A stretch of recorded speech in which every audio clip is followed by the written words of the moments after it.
No, I'm trying to think what it's called. It's really annoying. The teleport thing. What do you call it? Oh, instant. That's right, instant transmission. I kept thinking Ultra Instinct, but I'm like, that's definitely not it. His dad just like instant. His dad just instant.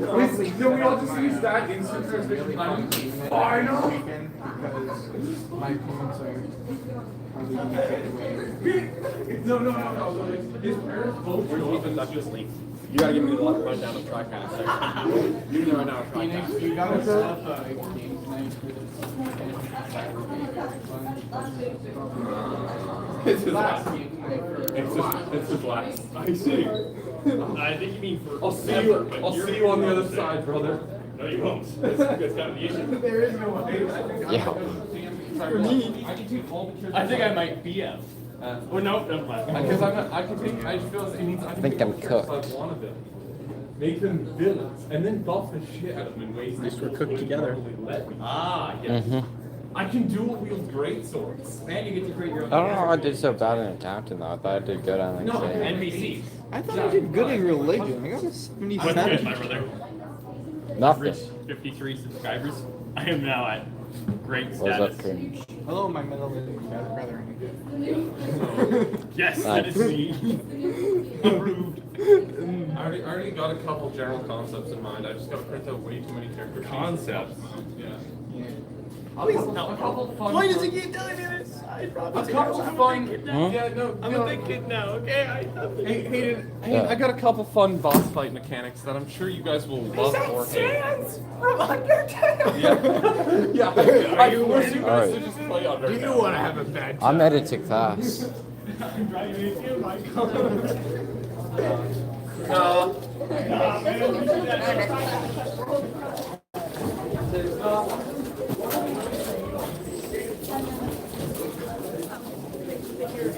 Do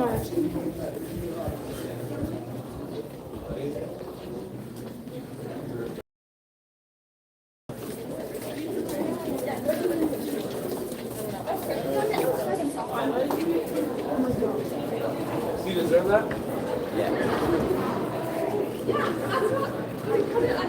I'm not doing like really in class.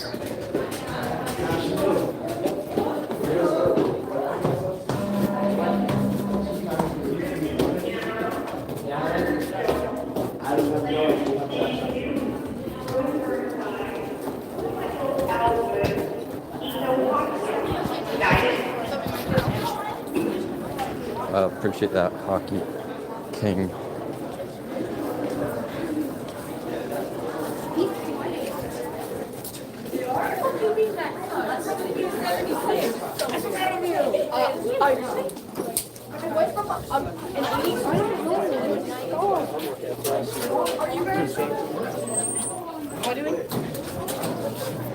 What's up, Jaden?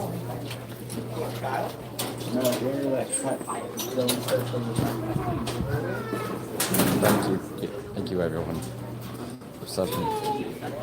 Hey, Dennis, you're on time! I'm very excited by that.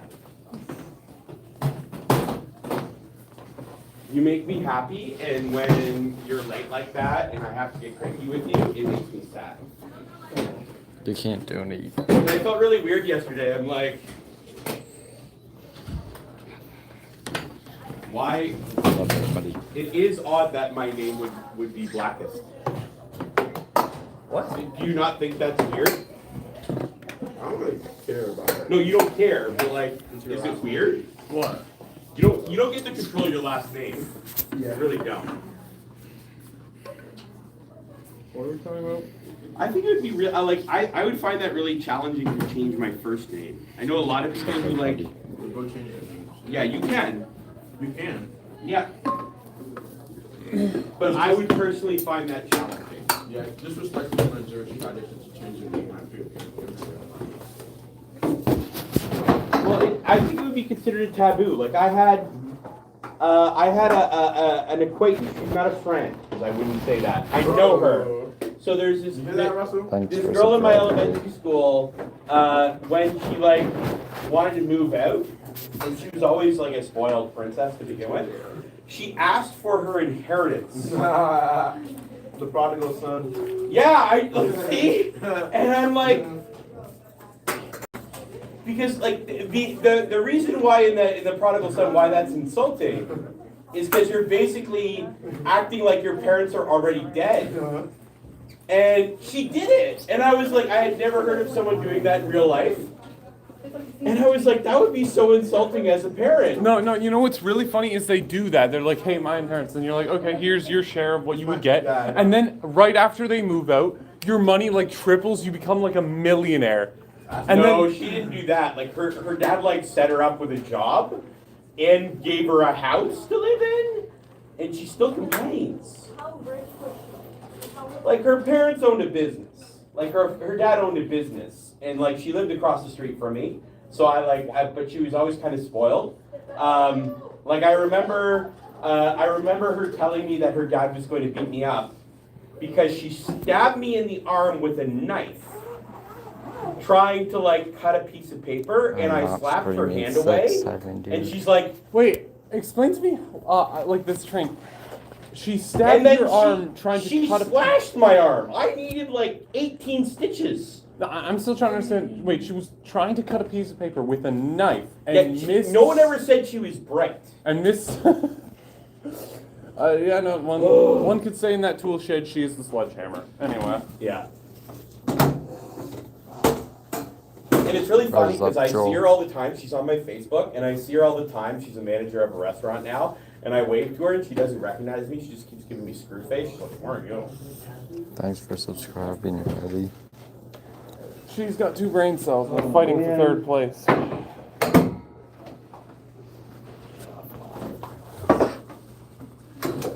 What restaurant? I'm not saying. Because you'll look and you'll be like, wow, that woman's evil. She's not evil, she's not evil, she's just dumb. And she was I hate when really smart people just don't, like, work to live up to any potential. I'm at school, Chad. But, like, I don't know. I have so little What's brains, up, and Adam? I'm very hard to do stuff with it. But I do have, like, I have a sister who, like, she's identified as gifted, and she took 2 university degrees in the same time it took, like, normal people to do 1. But the problem is that she's the smartest person in a room, and she tells people that. And I'm like, you realize this is why people want to throat punch you, right?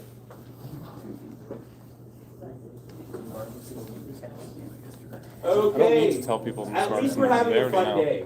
We're gonna have a fun day. We're having a fun day? Well, a fun day for English class. Who's choking on Scrabble tiles this time? Who's joking on Scrabble? How I many? did How many buy us lives? a washroom whiteboard to make it easy. Because like I had a period 4 that like 7 girls, like I think their bladders were secretly linked. And that like one would have to go and then another would have to go. And I'm like, I can't remember 7 names and in what order they need to pee. I just want to say something. I got these in my Amazon Sorry, he's like, and I'm totally wearing one today. It's fragile. Can we get one for her? You did a Murph. You're gonna get, I'm gonna turn away and whatever happens, happens. That's how. She's more likely to injure herself punching me. It's fine. I have the car out back. I like the way you respond to things, Peter. Okay, if I lose my remote one more time, there we go. There was a geography teacher at my old school that I taught at that used to wear like a fanny pack that had all her remotes and like her active board pens, and we used to make fun of her, but now I know why she did it. I have to say, no, I have to say before you get taken out, you remember the OG lore of Velociraptor? Fragile. No way. I just saw it, I haven't done Velociraptors on that. Velociraptors on that. Yeah, I don't know which one. No, the one with the red, like the long column. He was center, he was center. Okay. Jacob. John. Jesse, Jamal. No. Jamal. Jacob Jesse. Margaret. No, it's Is this a last minute schedule change? No, it's Miguel, who got kicked out last night? Him? Jesse. Jacob didn't get kicked out. Mm-hmm. Oh yeah, he did. Jacob did get Yeah, kicked out. Jacob Jesse. Jamal didn't. It was us too. Oh, yeah, it was just them three. But like we didn't have like a lot of people. We just Y'all got drive kicked last out? night, guys. yeah, they only got kicked out like in the last like 2 minutes. It's because there's 3 men. Hello. I pushed a kid over and we called a head con. Are they? So now we Okay, just come on in here. I don't know why mine's not working. Oh, you can't never go wrong with that time. Don't get Everyone much up! Don't get much better than that.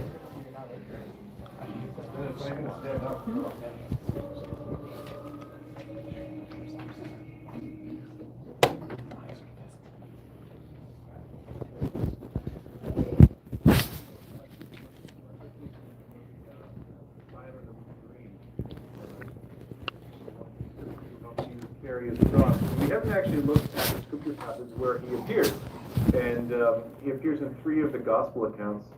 And in each of those gospel accounts, he appears for just one verse, very simply. So if you want to join me, in the name of the Father, and Son, and Holy Spirit, Amen. This is the account from the Gospel of Matthew. As they went out, they came upon a man from Cyrene named Simon. They compelled this man to carry his cross. From the Gospel of Mark. They compelled a passerby who was coming in from the country to carry his cross. It was Simon of Cyrene, the father of Alexander and Rufus.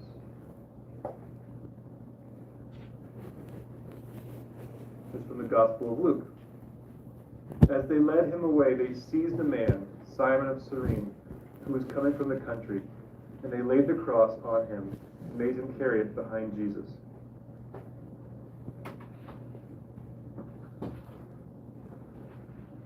So God, we pray that the example of Simon of Cyrene, we don't know a whole lot about him, but we do know that he was forever changed because he is recognized as a great saint in the Catholic Church.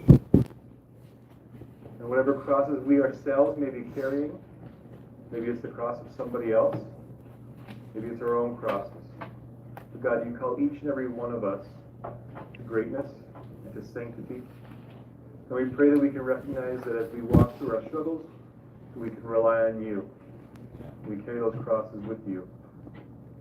Amen. In the name of the Father, and Son, and Holy Spirit. Attention Book Club. We will meet today at lunch. Thanks to all who joined in the Valentine's Fun yesterday. We'll be doing it again tomorrow at lunch in the library. There will be a debate club meeting today at lunch in room 145. If you cannot attend, please let me know. There's a youth club meeting today at lunch in room 142. We're currently making blankets and carnations. Also, the art club will be meeting on Thursday to continue their project for small landscapes. Hi, Python. Just a few reminders from Ms. Bro.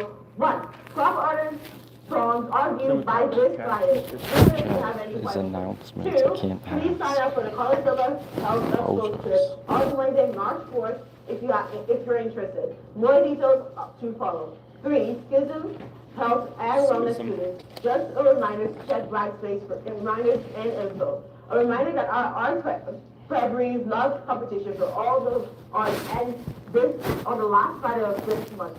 We look forward to seeing your submissions on the theme. Art Spiritwear has been updated to include religion art and HT Knit Club Spiritwear options. Check D2L for these clubs for more information. Do you like to sing? Are you looking for volunteer opportunities? The Erie Tri-Country Catholic Family of Parishes is starting up a music ministry to sing and play once a month at the Sacred Heart Church in Langston. If you're interested in this ministry, you can find more information and guidance on the music room bulletin board. Of today's past specials are premium pizza for $5.25, loaded potato chips for $4.20, and a Valentine's cupcake for $2.99. That's all from our side, and over to Mr. Chief. Morning Titans, and happy Wednesday. Have some exciting news for our graduating class of 2026. Grad hoodies are now available to be ordered. If you go on the Cardinals website, you can order a grad hoodie. Orders must be in by February 22nd. We hope to have the grad hoodies in either just before or just after the March break. They'll be delivered to the school, and then you can pick up your grad hoodie. So you got to go online. You have to order your grad hoodie. It's something you wear in Spirit Wear days for your last semester here at high school. So please make sure you order a grad hoodie if you're interested. Maybe. Also, please remember to get in your course selection sheets. We want to make sure that you get the courses that you want. If you don't submit them, you're put on wait lists. You might not get a schedule for September.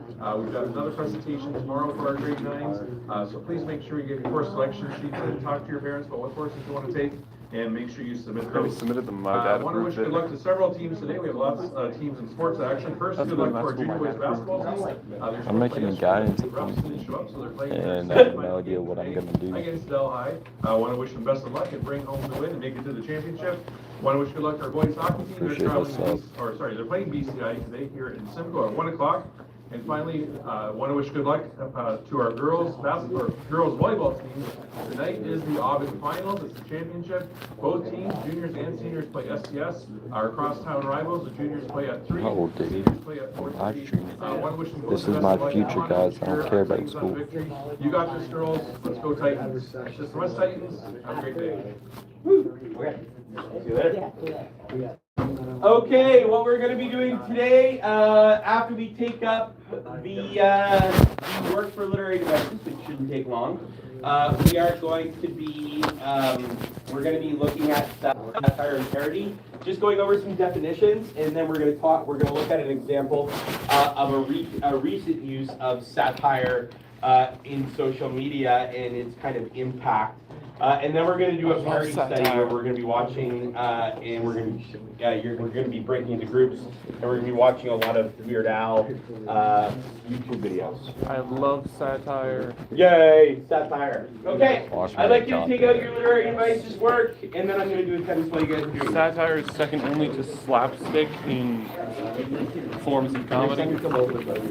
Good slapstick is phenomenal. Bad Oh. slapstick is just like watching people at heights. There's a reason Home Alone is one of like my favorite movies. Well, Home Alone has some great slapstick.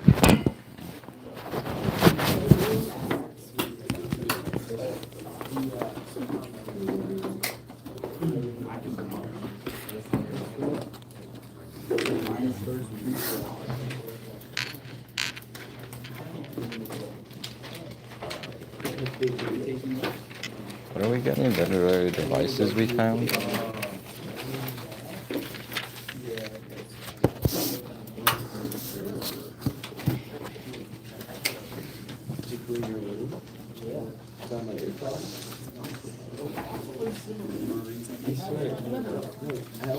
You need to do it yourself or you'll fail your exam. I did most of it. Bro, I'm cooked as soon as my report card goes home. I will back you. Functions is hard. It's not an easy class. I know. Well, Calvin got like, what, like a 60? Mm-hmm. Like, it's not an easy class. I'm telling you, What? like, hardest course in the Because this is my future. I'm not asking my crush While I'm out. doing this, believe me, actually, you'll this keep is doing good. Everyone, come on up and grab one of each of those papers up there. Wanna grab me one? It's rational, it's not that much. Why are you late again? Sorry? Your bus? And she has HTTP.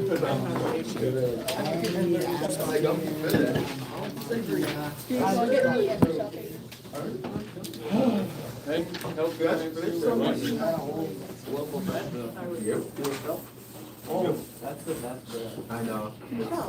What is up, everybody?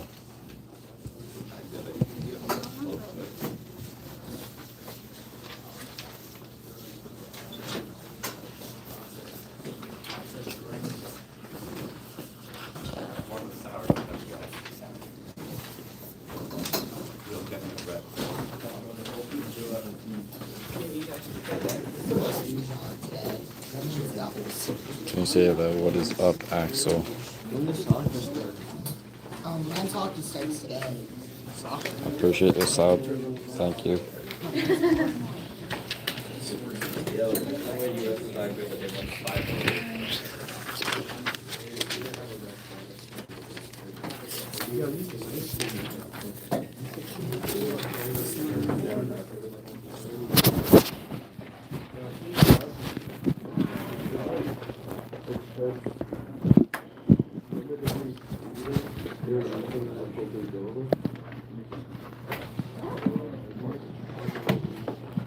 Okay.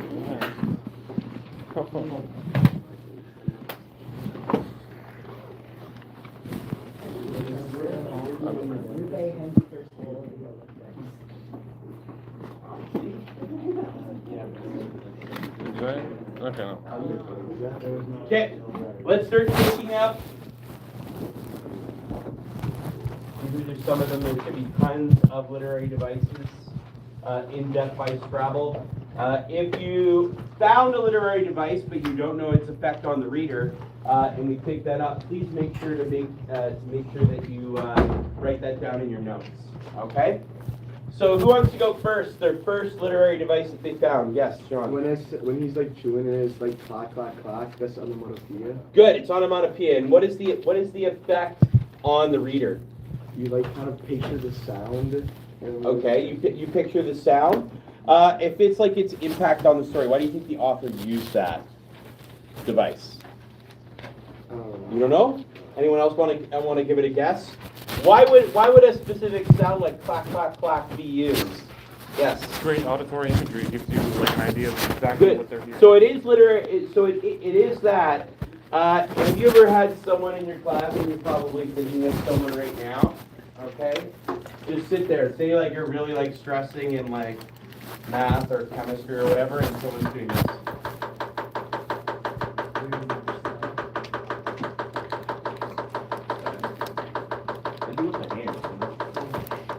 That's me, real.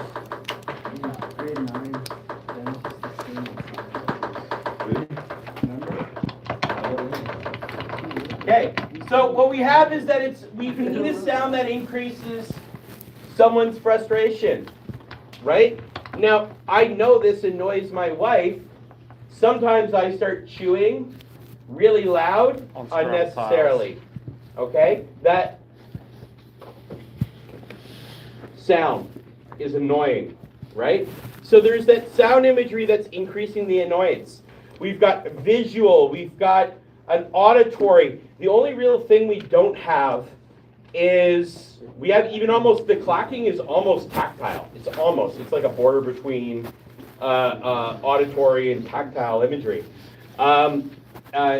We just don't have smell, really, or taste. Those are the only two that we really don't get. You don't get taste very often. Well, you don't, food. right? It's hard, right? So like, you know, if something is described as having a coppery taste, you know it's blood, right? But it's hard to actually get the idea of a food across in the written word, right? They need lots of adjectives, or they need to have a metaphor that hits and it's not boring. Give me another literary device. Yes, Dennis. He uses like foreshadowing, where like he tells us about like his cousin falling on the side of the line. Yeah, good. So he uses that. So like that's what is that foreshadowing? Like why do you think the author used that specifically, or how he used that device? Use it. Most people won't notice it when you read it because like it just sounds really like off-putting in that sense. It doesn't really make any sense. Well. Good. So it's like it's just this offhand comment, and then it comes back to be like, it comes back with some delightful irony at the very end, right? So it's an offhand comment. In a short story, it's almost okay not to have serious foreshadowing. The problem is in a novel, if you have something important at the end and it's not set up, that creates something what we call a plot hole. Okay, and so authors, even sometimes good authors, end up with plot holes because they write themselves into that. That's an author who doesn't plan out whatever they're writing. Okay, what is another literary device? Yes. Pathetic fallacy. Pathetic fallacy. Good. What is it and how is it used? It's used by like, it's like a really hot day, Mm-hmm. and he's also really angry, and that's like, when you're angry or hot. So in this case, it is pathetic fallacy because it's your state of mind, right? When you're using you're using the weather, and the weather. And pathetic fallacy is almost kind of like a foreshadowing. It's pointing in a direction of where the story is going to go. So that's why that device is used. Raise your hand if you did the short story, The Fall of a City in grade 10. Teddy, who tore up the little dolls, okay? I love that little story. Poor Teddy. And I like it. I like it because it explores that idea of childhood innocence, and I think a lot of people can connect with a sudden thing that someone makes fun of that changes the way you look at the world. And at the very beginning of that story, we have rain hitting him. Teddy's sitting in his attic playing paper dolls, but in the real world, we have this rain that's hitting on this, like, I think it's described as a tin roof or something. And you really get the sound is kind of a metallic twang, and you have the pathetic fallacy kind of creating a contrast between what's happening in real life and what's happening in his imaginary world. So that's a lovely use of that device in the story. Another example, onomatopoeia. We've got what's the symbol of the story? It's the game itself, okay? And what is it a symbol of? Yeah? Destruction? So like try and aim for, like in this case, it's the game itself, okay? So what is it, like, what is going on between them? What is being kind of revealed? Yes? They don't like each other. Yeah, it's about their relationship. So you'll notice that as the words are a vehicle of the story, right? So that symbol, a symbol is the more sophisticated a symbol, the deeper potential meaning. Now, the game of Scrabble, okay, has to do with like getting so many points when you play certain words. And you'll notice that at one point he could have played a different word, a less violent word, but that would have caused him to not be chewing on his U that he was chewing on earlier, right? So because he's selfish, it actually causes his relationship to break down. So that's why that's a good symbol. I'll give you an example of another thing like symbolism, okay? It's the reason why. The reason why I have this skull in my class is because it represents the Catholic teaching of Memento Mori. Before I even moved here to Holy Trinity, I actually mostly taught religion. I taught all the different levels of religion at Assumption. And I have this skull on my desk, not just because I like teaching Shakespeare, because it is representative of that teaching. It's one of the things that I find the most useful as a practicing Catholic in order to live a good life. The idea, and this is not just a Catholic teaching, it's also a Stoic teaching as well. It's the idea that we need to think, every day we need to think about our death. Okay? Not just as a faraway thing, because it helps us live well today, knowing that all of us are going to die. You know that like hot girl that you're jealous of? She's going to die. She's going to be worm food. All her awesome genetics, okay? All those squats that she did for you, Jaden, will be for naught. Will be for naught, okay? She gonna die, okay? Maybe not today. Maybe she'll get Regina George. Who knows? That was really dark for period 1. Does anyone get the reference? Anyway, she got hit by a bus. Yeah, she got Regina George. Actually, Regina George didn't die. She just ends up like messed up. But that's a symbol. It's a skull, right? It's stripped of everything, okay? It's stripped of everything that made it attractive. It's stripped of anything that allowed it to live attractive as it is. a good life. Are you saying the skull is very attractive? Why do I That's sit almost next to as him? weird as the girl, like we were watching Lion King. We watched Lion King later on. And like I had a girl who was like kept going on about how attractive Mufasa was. And I'm like, I have to leave this classroom right now. And she's like, he's got a really strong jawline. I'm like, it's an animated lion. Stop creeping me out. It takes a lot to creep me out. And she creeped me out. And the entire semester, she just kept on talking about attractive animals. I was like, I'm done. I'm going to resign my job and live in the woods and chop wood for a living. I don't even Any other literary devices? Phoenix, you're laughing. Give me one. Repetition. Repetition. Give me an example and how it's used. I'm trying to think the full quote I used. Because I only wrote down part of it.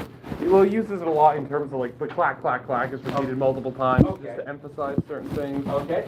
Oh, where is it? I'm annoyed now because I hate losing quotes I use. He repeats a lot of things in like the short.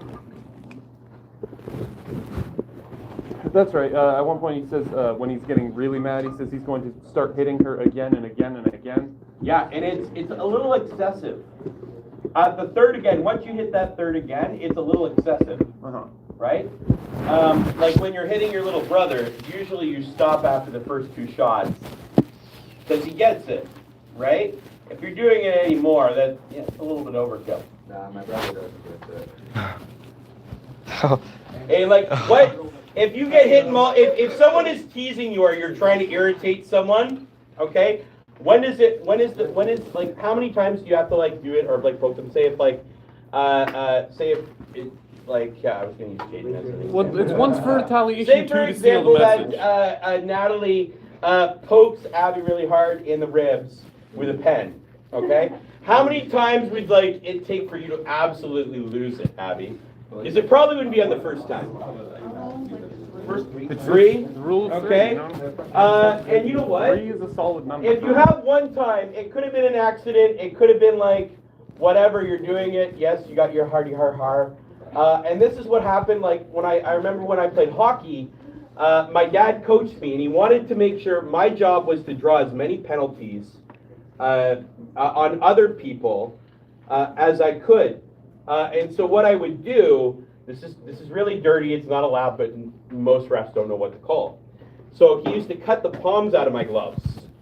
So I used to go into the corner and I could pop my hand out and just feed him one right in the ribs when the ref isn't looking.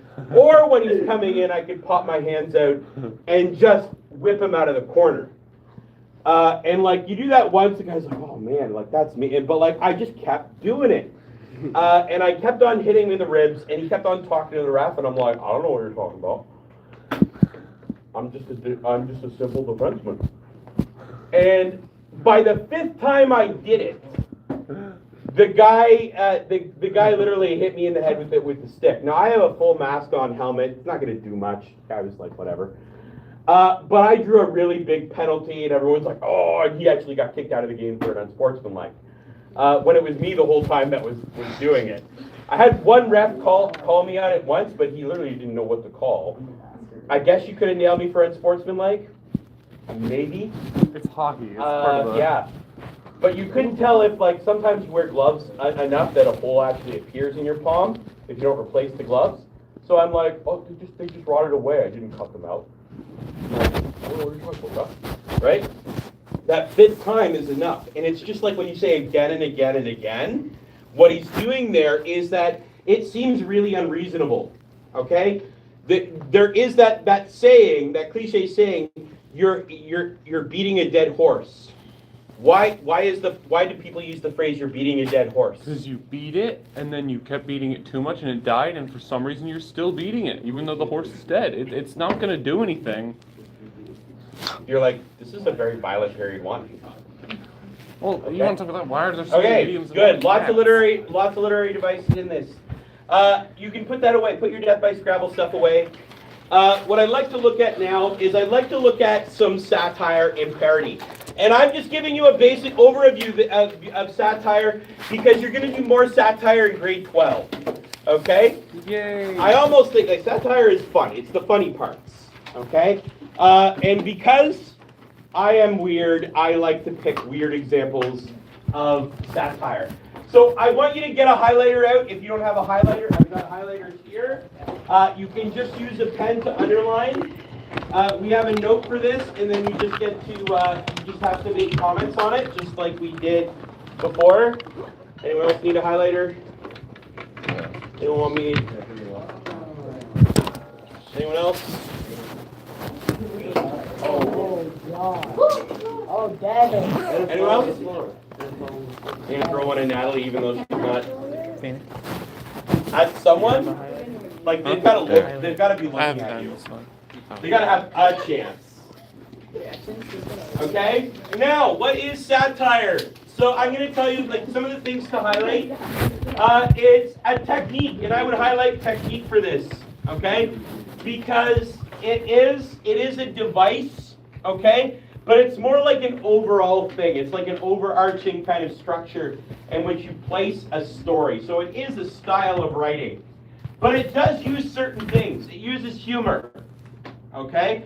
Now, that humor can be for different audiences. I had, does anyone know the German exchange student, Richard? Yeah. Yeah, I really like Richard, okay? German humor is a different thing, okay? I'm not talking like German-Canadian humor. I'm talking like real, like from Germany humor. And it tends to be very dark, and it's not the same kind of like North American, like You've been telling belly us about the Grimm tales for ages. That's why. Yeah, that's in like those things like make him laugh. Like every time I showed one of those, he was like, "Ha child, it's my childhood." And so satire though can have different types of humor. Okay, so some satire is not for you. Okay, it's not for a teenage audience. This satire that we're going to watch a documentary on is for you, okay? Now, it also uses irony. Again, something is happening that is, like whatever is talked about, is being ridiculed, okay? And so you set up these very sharp contrasts by what you expect and then what actually happens, okay? And you make fun of something in satire, okay? And you expose it really. And there's lighthearted satire, which is just like to poke fun at something so someone can, like, you can have a satire of a really angry teacher, okay? And it makes fun of the teachers who take their life a little too seriously, okay? And then something bad happens to them. Or you can have very, very harsh satire that has a very sharp contrast, okay? Now, the next thing we're going to look at is a parody. Now, parody is a humorous or exaggerated, and I want you to highlight imitation, okay? Because it's supposed to imitate something of a particular genre, work, or style, and it's used to poke fun at the original and comment on its themes, okay? They're two different things, but they can often go together, so people sometimes confuse them. So parody something. Satire. So a little bit of a brief history of satire and parody. It's been used for a very, very long time, okay? This is Aristophanes. My wife is a classics major, so she studied the ancient Greeks, and she studied Latin, and so she actually had to read this, okay? So this is an example of an early example of satire, okay? Great Zeus, what a racket. Who's banging on the roof? The thinkery is thinking. The ideas are bouncing around. Ideas? What kind of ideas? Ideas about how to make weak arguments defeat strong ones.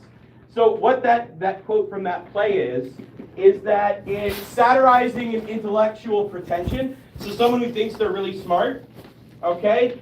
And the sophists of Athens mocking their philosophical schools that prioritize rhetoric over truth. So this idea of mocking people to like teach them a lesson is something that it's not a new idea, okay? And one of the reasons why satire and parody, we have to go to absurd lengths now with our satire, with your generation, is that you are immersed in satire and parody, okay?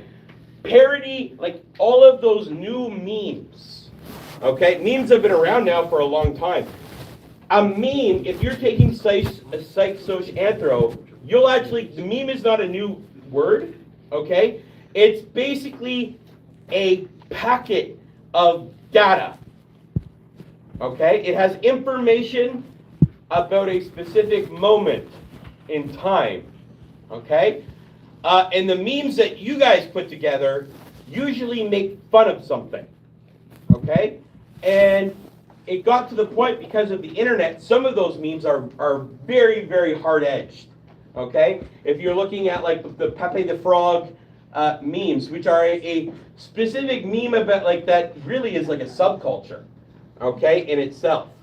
And the internet has developed these. Now let's look at a newer version. I had to read this example of satire in grade 12. I don't know if Stenhouse does it. Okay? Now, this is from Jonathan Swift's A Modest Proposal.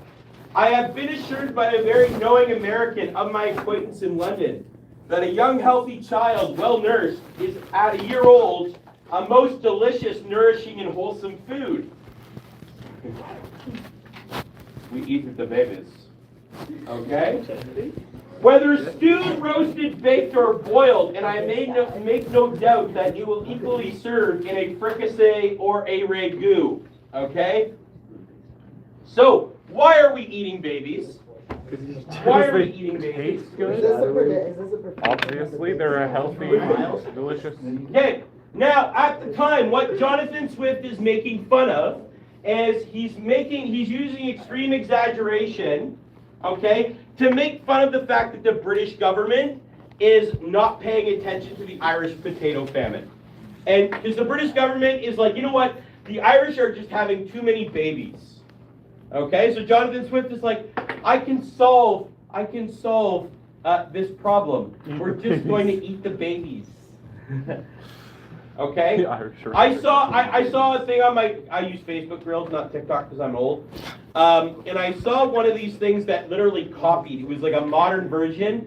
And there's this one Facebook Reel, the guy's on TikTok as well. And he pretends to be a professional chef. And he basically explains the different ways that he would cook different Pokemon. So like I would make a delicious salad out of oddish. Okay? Or I would cut this person up. I would cut Pikachu up and I would I would roast him, rotate him for 80 hours, barbecue sauce. You're like, what is going on? What is wrong with you? The Magikarp. No, because then he turns into Gyarados, and you're like, ah. No, there is actually. I've seen things before. It's like a picture of like Ash eating meat, and it's like there's not a single animal in the Pokemon universe. What is he eating right now? Exactly. So again, that entire proposal, he's not proposing eating of babies. Oh. Okay? He's saying the opposite. He's trying to shock the reader. Okay? And so that hyperbole, that suggestion that children should be served stewed, roasted, baked, or boiled, okay? You're putting human beings in a recipe. You're completely devaluing of life. Swift was like, this is a brutal takedown of the British government. And you have to have a very detached clinical tone. Like when I talk about, like, hey guys, guess what? I was just on my way to work today. I was a little late. And you're like, why, Mr. Frank? I just ran over a box of prize-winning puppies. That's all. Right? So my tone does not match. My tone does not match the actual words coming out of my mouth. I should be horrified that I ran over a box of prize-winning puppies. Okay? So we have satire. Okay? We are going to watch a video that shows that birds aren't real. Oh, I love this. That's the reaction that I want. Okay? Yeah, like we know they're government spy drones. This isn't new information. Okay, good. Phoenix is clearly on. Phoenix is part of the Birds Aren't Real. The real conspiracy here is why they never charge. The government has already found the secret to infinite energy and they're withholding it from us. Okay. So there are certain terms, guys, in satire that we have an allusion to culinary language in here. So they use terms like fricassee and ragout, and that basically imitates a cooking book. Okay, and it's designed like something like a cooking book. You don't expect cannibalistic recipes. Okay, Hopefully. and so it's used for that. It's used for that Hopefully. irony. Okay, so what we're gonna do right now is we're gonna watch a TED Talk on Birds Aren't Real. Okay, so what I want you to do is I want you to write in your notes. I want you to write satire in parody. Birds aren't real, and then you're going to answer these 4 questions. What is being satirized in the Birds Aren't Real conspiracy? And when you answer that question, go back to the definition of satire. Okay? Want to get me a... What techniques does Mickendu use? Does he use tone, irony, and exaggeration when he's doing it? Is this effective satire or not? Okay? And then how does this reflect real world issues? And this is what the notion of misinformation right now is one of the greatest world challenges of our time. And it makes me question that, like, was the internet a good? I have always thought through most of my life that the internet was a good thing, especially in the last 5 to 8 years. I'm not so sure. I've seen things on Reddit that you can't unsee. Reddit is a wild place. Well, yeah, you know what? Half the kids in the school have been raised by Reddit, and you're wondering why they're so messed up. Reddit is amazing. Well, not all places. You just need to know where to go on Reddit. Okay. Is everyone ready? Can we start? I want you to write satire and parody. I want you to write birds aren't real. And then you're going to go home and you're going to tell your parents that birds aren't real, and then you're going to actually tell your parents that you're leaving school to join this movement. There's too many lizard. And then Dennis is like, I got beat up. There's too many lizard people in this building. There are a lot of lizard people, but not for the reasons that you're thinking. Should I be concerned? I don't know. I had an argument with someone about this recently, though, like the internet and misinformation.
My oh my, how do I get out of here as fast as possible?